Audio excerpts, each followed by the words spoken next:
नमस्कार प्रिय दोस्तों, स्वागत है आप सभी का हमारे चैनल कहानियों की दुनिया में। जैसा कि मैंने एक शॉर्ट्स में बताया था कि मैं 18 तारीख को ईदगाह अपलोड करूंगी अपने चैनल पर, तो आइए सुनते हैं मुंशी प्रेमचंद जी की एक और अनोखी कहानी ईदगाह। रमज़ान के पूरे 30 रोजे के बाद ईद आई है। कितना मनोहर, कितना सुहावना प्रभात है। वृक्षों पर अजीब हरियाली है, खेतों में कुछ अजीब रौनक है, आसमान पर कुछ अजीब लालिमा है।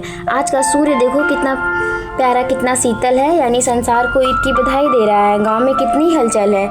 ईदगाह जाने की तैयारी हो रही है। किसी के कुर्ते में बटन नहीं है, पड़ोस के घर में जाकर सुई तागा लेने के लिए जा रहा है। किसी के जूते कड़े हो गए हैं, उनमें तेल डलवाने के लिए वो तेली के घर भागा भागा जा रहा है। कोई जल्दी जल्दी बैलों की सानी पानी कर रहा है, क्योंकि ईदगाह से लौटते वक्त दोपहर हो जाएगी। 3 कोस पैदल चलना है, फिर सैकड़ों आदमियों से मिलना भेंटना। दोपहर से पहले तो लौटना असंभव है। लड़के सबसे ज़्यादा प्रसन्न हैं। किसी ने एक रोज़ा रखा है, वह भी दोपहर तक, तो किसी ने वह भी नहीं रखा है। लेकिन ईदगाह जाने की खुशी उनके हिस्से की चीज़ है। रोजे बूढ़े बड़ों के लिए होंगे, इनके लिए तो ईद है। रोज़ ईद का नाम रटते रटते आज वह आ गई। अब जल्दी पड़ी है कि लोग ईदगाह क्यों नहीं चलते। इन्हें गृहस्थी की चिंताओं से क्या प्रयोजन। सेवइयों के लिए दूध और शक्कर घर में है या नहीं है, इनकी बला से तो ये सेवइयाँ ही खाएंगे। वह क्या जाने कि अब्बा जान बदहवास चौधरी कायम अली के घर दौड़े दौड़े जा रहे हैं। उन्हें क्या खबर कि चौधरी आज आंख भर बदल ले तो ये सारी ईद मुहर्रम में बदल जाएगी। उनकी अपनी जेब तो कुबेर का धन भरा हुआ है, जिसे वह बार बार देखकर अपना खुश होते रहते हैं। इसी बीच महमूद गिनता है, 1 2 10 12। उसके पास 12 पैसे हैं। मोहसिन के पास तो 2 3 8 9 15 पैसे हैं। इन्हीं अनगिनत पैसों में से अनगिनत चीज़ें खरीद लाएंगे, जैसे खिलौने, मिठाइयाँ, बिगुल, गेंद और जाने क्या क्या। और सबसे ज़्यादा प्रसन्न हामिद है। वह 4-5 साल का एक गरीब सूरत दुबला पतला लड़का, जिसका बाप गत वर्ष हैजे की भेंट हो गया और मां ना जाने क्यों पीली होती होती एक दिन मर गई। किसी को पता ना चला क्या बीमारी है, कहता कौन, सुनने वाला भी कौन था। दिल पर जो बीतती थी वह दिल में ही सह लेती थी, और जब नहीं सहा गया तो संसार से विदा हो गई। अब हामिद अपनी बूढ़ी दादी अमीना की गोद में सोता और उतना ही प्रसन्न है। उसके अब्बा जान रुपए कमाने गए हैं, बहुत सी थैलियाँ लेकर आएंगे। अम्मी जान अल्लाह मियाँ के घर हैं, उनके लिए बड़ी अच्छी अच्छी चीज़ें लाने गई हैं, इसलिए हामिद प्रसन्न है। आशा तो बड़ी चीज़ है, और फिर बच्चों की आशा, उनकी कल्पनाओं का तो राई का पहाड़ बना लेते हैं। हामिद के पाँव जूते में नहीं हैं, सिर पर एक पुरानी टोपी है, वो भी जिसका गोला कट गया है, फिर भी वह प्रसन्न है। जब उसके अब्बास जान थैलियों और अम्मी जान नियामतें लेकर आएंगी तो वह दिल के अरमान निकालेगा। तब देखेगा महमूद, मोहसिन, नूर और सम्मी कहाँ से उतने पैसे निकालेगा। अभागिन अमीना अपनी कोठरी में बैठी रो रही है। आज ईद का दिन है, उसके घर में दाना नहीं है। आज आबिद होता तो क्या इसी तरह ईद आती और चली जाती। इस अंधकार और निराशा में वह डूबी जा रही है। किसने बुलाया था इस निगोड़ी ईद को। इस घर में उसका कोई काम नहीं है, लेकिन हामिद, उसे किसी से मरने जीने से क्या मतलब है। उसके अंदर प्रकाश है, बाहर आशा है। विपत्ति अपना सारा दल बदल लेकर आए, हामिद की आनंद भरी चितवन उसका विध्वंस कर देगी। इसी बीच हामिद भीतर जाता और दादी से कहता, तुम डरना नहीं अम्मा, मैं सबसे पहले आऊँगा, बिल्कुल ना डरना। अमीना का दिल कचोट रहा है। गांव के बच्चे अपने बाप के साथ जा रहे हैं। हामिद का बाप अमीना के सिवा और कौन है, उसे कैसे अकेले मेला जाने दे। उस भीड़ भाड़ से बच्चा कहीं खो जाए तो वह क्या करेगी। नहीं, अमीना उसे यूं ना जाने देगी। नन्ही सी जान 3 कोस चलेगा कैसे, पैर में छाले पड़ जाएंगे, जूते भी तो नहीं हैं। वह थोड़ी थोड़ी दूर पर उसे गोदी में ले लेगी, लेकिन यहाँ सेवइयाँ कौन पकाएगा। पैसे होते तो लौटते लौटते सब सामग्री जमा करके चटपट बना लेती। यहाँ तो घंटों चीज़ें जमा करने में लगेंगे। मांगे ही का भरोसा ठहरा। उस दिन फहीमन के कपड़े सिले थे, 8 आने पैसे मिले थे। उस अठन्नी को ईमान की तरह बचाती चली आती थी इस ईद के लिए, लेकिन कल ग्वालन सिर पर सवार हो गई तो क्या करती। हामिद के लिए कुछ नहीं है तो 2 पैसे का दूध चाहिए ही। अब तो कुल 2 आने पैसे बच रहे हैं, 3 पैसे हामिद की जेब में, 5 अमीना के बटवे में। यही तो विरासत है। और ईद का त्योहार अल्लाह ही बेड़ा पार लगाए। गोधन और नाइन और मेहरानी और चूड़ीहारिन सभी तो आएंगी। सभी को सेवइयाँ चाहिए और थोड़ी। किसी की आंखें नहीं लगेंगी, किसी किसी से मुंह चुराएंगी। और मुंह क्या चुराएं, साल भर का त्योहार है। जिंदगी खैरियत से रहे, उनकी तकदीर भी तो उसी के साथ है। बच्चे को खुदा सलामत रखे, दिन भी कट जाएंगे। गांव से मेला चला और बच्चों के साथ हामिद भी जा रहा था। कभी सबके साथ दौड़ कर आगे निकल जाए, फिर किसी पेड़ के नीचे खड़े होकर साथ वाले का इंतजार करता रहे। यह लोग क्या इतने धीरे धीरे क्यों चल रहे हैं? हामिद के पैरों में तो जैसे पर लग गए हैं। वह कभी थक ना सकता। शहर का दामन आ गया था। सड़क के दोनों ओर अमीरों के बगीचे हैं, पक्की चहारदीवारी बनी हुई है, पेड़ों में आम और लीचियां लगी हुई हैं। कभी कभी कोई लड़का कंकड़ उठाकर आम पर निशाना लगाता। माली अंदर से गाली देता हुआ निकलता, लड़के वहां से 1 फरलांग पर है, हट जा वहां से। और लड़के खूब हंस रहे हैं। माली को कैसे उल्लू बनाया। बड़ी बड़ी इमारतें आने लगी। यह अदालत है, यह कॉलेज है, यह क्लब है, घर है। इतने बड़े कॉलेज में कितने लड़के पढ़ते होंगे? सब लड़के नहीं हैं जी, बड़े बड़े आदमी हैं। सच, उनकी बड़ी बड़ी मूछें हैं। इतने बड़े हो गए अभी तक पढ़ने जाते हैं, न जाने कब तक पढ़ेंगे और क्या करेंगे इतना पढ़कर। हामिद के मदरसे में तो 2-3 बड़े बड़े लड़के हैं, बिल्कुल 3 कौड़ी के। रोज मार खाते हैं, काम से जी चुराने वाले। इस जगह भी उसी तरह के लोग होंगे और क्या। क्लब के घर में जादू होता है, सुना है। यहाँ मुर्दों की खोपड़ी दौड़ती है और बड़े बड़े तमाशे होते हैं, पर किसी को अंदर नहीं जाने देते हैं। और वहाँ शाम को साहब लोग खेलते हैं, बड़े बड़े आदमी खेलते हैं, मूछो दाढ़ी वाले आदमी भी खेलते हैं और मेम भी खेलती हैं। सच, हमारी अम्मी को तो दे दो, क्या नाम है, बैट, तो उसे पकड़ते ही कांप जाएंगी और घुमाते घुमाते लुढ़क जाएंगी। महमूद ने कहा, हमारी अम्मी जान का तो हाथ कांपने लगे, अल्लाह कसम। मोहसिन बोला, चलो मनो आटा पीस लेती हैं, जरा सा बैट पकड़ लेंगी तो हाथ कांपने लगेंगे। सैकड़ों घंटे पानी रोज निकालती हैं, 5 घड़े तो तेरी भैंस पी जाती है। किसी मैम को तो 1 घड़ा पानी भरने दे दो तो आंखों तले अंधेरा आ जाए। महमूद, लेकिन दौड़ती तो नहीं, उछल कूद तो नहीं सकती।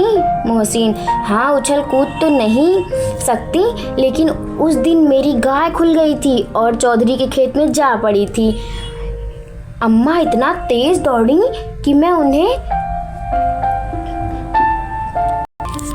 न पा सका। सच। आगे चले। हलवाइयों की दुकानें शुरू हुई। आज खूब सजी थीं। इतनी मिठाइयाँ कौन खाता है। देखो ना, एक दुकान पर मनो होंगी। सुना है रात को जिन्नात आकर खरीदता है। अब्बा कहते हैं कि आधी रात को एक आदमी हर दुकान पर जाता है और जितना माल बचा होता है वह तुलवा लेता है और सचमुच के रुपए देता है। बिल्कुल ऐसे ही।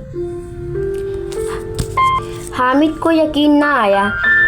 ऐसे रुपए जिन्नात को कहाँ से मिल जाएंगे? मोहसिन ने कहा, जिन्नात को रुपए की क्या कमी, जिस खजाने में चाहे चले जाए, लोहे के दरवाजे तक उन्हें नहीं रोक सकते। जनाब, आप हैं किस फेर में? हीरे जवाहरात तक उनके पास रहते हैं। जिससे खुश हो जाए उसे टोकरे जवाहरात दे देता है और अभी यहीं बैठे हैं, 5 मिनट में कलकत्ता पहुंच जाएं। हामिद फिर पूछा, जिन्नात बहुत बड़े बड़े होते हैं मोहसिन? एक एक आसमान के बराबर होते हैं जी। जमीन पर खड़ा हो जाए तो उसका सिर आसमान से जा लगे, मगर चाहे तो एक लोटे में घुस जाए। हामिद, लोग उन्हें कैसे खुश करते होंगे? कोई मुझे यह मंत्र बता दे तो एक जिन को खुश कर लूं मोहसिन। अब यह तो मैं नहीं जानता, लेकिन चौधरी चाचा के काबू में बहुत जिन्नात हैं। कोई चीज़ चोरी हो जाए तो चौधरी साहब उसका पता लगा लेंगे और चोर का नाम भी बतवा देंगे। जो मेरी रात का बछवा उस दिन खो गया था, 3 दिन हैरान हुए, कहीं ना मिला।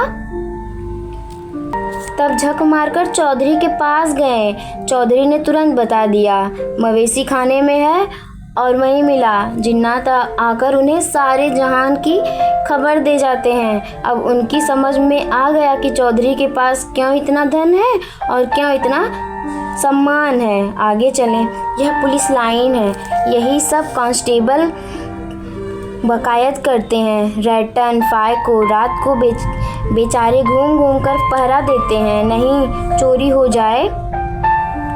मोहसिन ने प्रतिवाद किया, यह कांस्टेबल पहरा देते हैं, तभी तुम बहुत जानते हो। अजी हजरत, यह चोरी करते हैं। शहर के जितने चोर डाकू हैं सब इनसे मिले रहते हैं। रात को ये लोग चोरी से तो कहते हैं चोरी करो, आप दूसरे मोहल्ले में जाकर जागते रहो पुकारते हैं। जब भी इन लोगों के पास इतने रुपए आते हैं, मेरे मामू एक थाने में कांस्टेबल हैं, 20 रुपए महीना पाते हैं, लेकिन 50 रुपए घर भेजते हैं। अल्लाह कसम, मैंने एक बार पूछा था कि मामू आप इतने रुपए कहाँ से पाते हैं? हंसकर कहने लगा, बेटा अल्लाह देता है। फिर आप ही बोले, हम लोग चाहें तो एक दिन में लाखों मार लाएं। हम तो इतना ही लेते हैं जिसमें अपनी बदनामी ना हो और नौकरी ना चली जाए। हामिद ने पूछा, यह लोग चोरी करवाते हैं तो कोई इन्हें पकड़ता क्यों नहीं? मोहसिन बोला, उनकी नादानी पर दया दिखाकर बोलो, अरे पागल, इन्हें कौन पकड़ेगा? पकड़ने वाले तो ये लोग खुद हैं, लेकिन अल्लाह इन्हें सज़ा खूब देता है। हराम का माल हराम में जाता है। थोड़े ही दिन हुए, मामू के घर में आग लग गई, सारी लेई पूंजी जल गई, एक बर्तन तक ना बचा। कई दिन पेड़ के नीचे सोए, अल्लाह कसम, पेड़ के नीचे। फिर न जाने कहाँ कहाँ से 100 कर्ज लाए तो बर्तन भांड आए। हामिद, 100 तो 50 से भी ज्यादा होते हैं। कहाँ 50, कहाँ 100? 50 एक थैली भर होता है, 100 तो 2 थालियों में भी ना आए। अब बस्ती घनी होने लगी, ईदगाह जाने वाले की टोलियां नजर आने लगी, एक से एक भड़कीले वस्त्र पहने हुए, कोई इक्के तांगे पर सवार, कोई मोटर पर। सभी इत्र में बसे, सभी के दिलों में उमंग। ग्रामीणों का यह छोटा सा दल अपनी विपन्नता से बिखरा हुआ संतोष और धैर्य में मगन चला जा रहा था। बच्चों के लिए नगर की सभी चीजें अनोखी थीं, जिस चीज की ओर ताकते ताकते ही रह जाते और पीछे से बराबर हॉर्न की आवाज होने पर भी न चेतते। हामिद तो मोटर के बीच जाते जाते बचा, सहसा ईदगाह नजर आया। ऊपर इमली के घने वृक्षों की छाया, नीचे पक्का फर्श जिस पर जाजिम बिछा हुआ है और रोजेदारों की पंक्तियां एक के पीछे एक न जाने कहाँ तक चली गई हैं, पक्के जगत के नीचे तक, जहाँ जाजिम भी नहीं है। नए आने वाले आकर पीछे की कतार में खड़े हो जाते हैं। आगे जगह नहीं, यहाँ कोई धन और पद नहीं देखता। इस्लाम की निगाह में सब बराबर होते हैं। इन ग्रामीणों ने भी वजू किया और पिछली पंक्ति में खड़े हो गए। कितना सुंदर संचालन है, कितना सुंदर व्यवस्था है। लाखों सिर एक साथ सिजदे में झुक जाते हैं, फिर सबके साथ एक साथ खड़े हो जाते हैं, एक साथ झुक जाते हैं और एक साथ घुटने के बल बैठ जाते हैं। कई बार यही क्रम किया, जैसे बिजली की लाखों पंक्तियां एक साथ प्रदीप्त हो और एक साथ बुझ जाएं, और यही क्रम चलता रहे। कितने अपूर्व दृश्य था, जिसकी सामूहिक क्रियाएं विस्तार और अंततः हृदय को श्रद्धा, गर्व और आनंदमय से भर देती थी। मानो भ्रातृत्व का एक सूत्र इन समस्त आत्माओं को एक लड़ी में पिरोए हुए है। नमाज खत्म हो गई, लोग आपस में गले मिल रहे हैं। मिठाइयाँ और खिलौने की दुकान पर धावा होता है। ग्रामीणों का यह दल इस विषय में बालकों से कम उत्साही नहीं है। यह देखो, हिडोला है, 1 पैसा देकर चढ़ जाओ। कभी आसमान पर जाते हुए मालूम होंगे तो कभी जमीन पर गिरते हुए।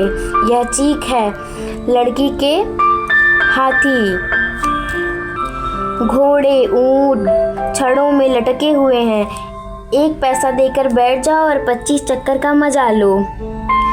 महमूद और महसीन और नूर और सम्मी इन घोड़ों और ऊँटों पर बैठते हैं। हामिद दूर खड़ा, 3 पैसे तो हैं उसके पास, अपने कोस का 1/3 जरा सा चक्कर खाने के लिए नहीं दे सकता। सब चरखियाँ से उतरते हैं, अब खिलौना लेंगे। इधर दुकानों की कतार लगी हुई है, तरह तरह के खिलौने हैं। सिपाही और गुजरिया, राजा और वकील, भिस्ती और धोबन, साधु, वाह कितने सुंदर खिलौने हैं। अब बोला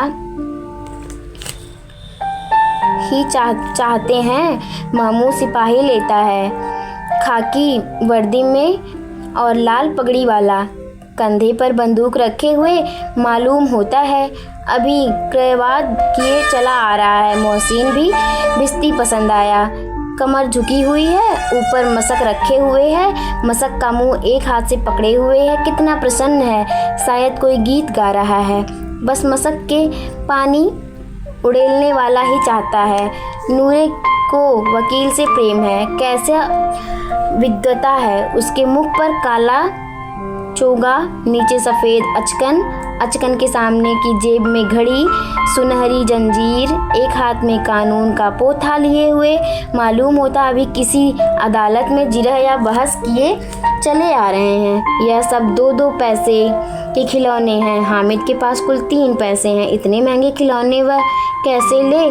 खिलौना कहीं हाथ से छूट पड़े तो चूर चूर हो जाए, जरा पानी पड़े तो सारा रंग घुल जाए। ऐसे खिलौने लेकर वह क्या करेगा, किस काम के?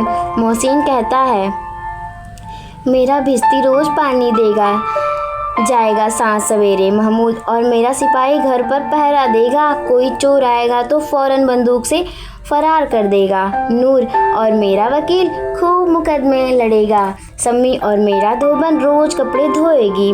हामिद खिलौने की निंदा करता है, मिट्टी ही तो है, गिर के चकनाचूर हो जाए। लेकिन ललचाई हुई आंखों से खिलौने को देखकर और चाह रहा है कि जरा देर के लिए उन्हें हाथ में ले सकता है उसके हाथ, लेकिन ललचाई हुई आंखों से